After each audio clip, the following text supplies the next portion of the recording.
ensure, because at the end of the day, we are serving the same people and elections are done, and now we have work to do, Mr. Speaker. Mr. Speaker, the issue of bipartisan support from this House, Mr. Speaker, the President actually was appealing, and not to direct, it is to appeal to this House, Mr. Speaker, that we support his legislative agenda to push the things that he would want to achieve at the executive, Mr. Speaker. And that means, Mr. Speaker, that even if you're in the minority, if something is good for your people, you don't have to just oppose it just for the sake. And the same, you don't have to also support something that does not work for your people, because at the end of the day, you will be accountable to your people. Mr. Speaker, the issue of health, which is very partisan, which is very pertinent, Mr. Speaker, is very critical. The issue of universal health care, we spoke about it in the 12th Parliament, but how much was done, Mr. Speaker? Just yesterday, a lady from an area called Gomongo in my constituency was in the office. She's called Mama Kamingo in the office, Mr. Speaker, in my office. She's 73 years old. She uses NHIF to get treatment, and you know, at old age, Mr. Speaker, you will always need funds to go to the hospital.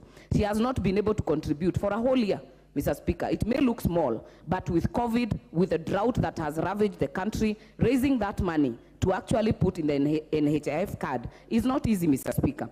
What we had last Parliament is the issue of getting the elderly covered under NHIF and under UHC without paying. Mr. Speaker, we have good proposals, we have good policies, but where is the implementations, Mr. Speaker? Because at the end of the day, you get the cash transfer as a 70-year-old, 2,000 shillings per month, which, by the way, has not been updated for the last 3 or 4 years, Mr. Speaker. People who have reached that age are not getting that money. And even those that get it is late. And at the end of the day, if you have 2,000, you end up spending all of it on health issues, because you have arthritis, you'll have diabetes to manage, you'll have hypertension to manage, Mr. Speaker. You end up taking all that money to health. So at this point, Mr. Speaker, every person, and I don't think there is any member in this House who does not have a WhatsApp group to raise funds to actually raise medical bills, even to get bodies from hospital. Mr. Speaker, this agenda has to be thought out well,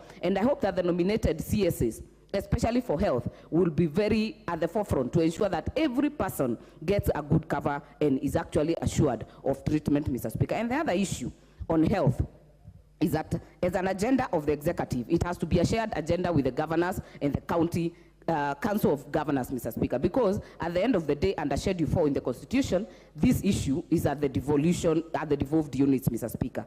The issue of having dispensaries and health centers operationalized is very critical, Mr. Speaker, so that we read the issue of getting people going for malaria, going for ARVs, going for immunization in Kenyatta National Hospital or Moi Teaching and Referral Hospital, and we take it to the dispensaries, Mr. Speaker. That level should be able to cater for issues of malaria, of diarrhea, of immunization, of ARVs, of the issues that are small, Mr. Speaker, so that we are able to leave the issues of referrals at the national and at the level 5 hospitals, Mr. Speaker, and level 6, Mr. Speaker.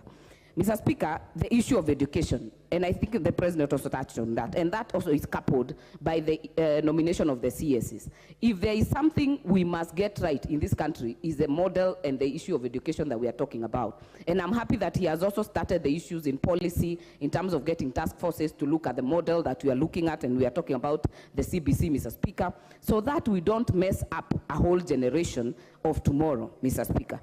This issue of education right now, and I will tie it with the issue of CDF. Right now, so many children are at home.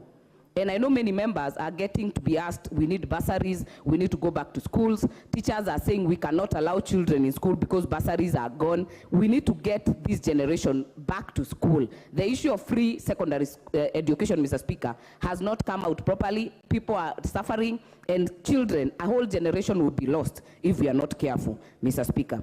The other issue, maybe to close it, Mr. Speaker, will be actually to talk about the issues of water, issues of housing, and I know many of us have slums, that this housing agenda of the President must be cascaded to the level of the constituency level. I have an issue in Bondeni, in Kasarani, and I hope that we can be able to actually expand that agenda to the rural constituency. But I take time to note, Mr. Speaker. Thank you.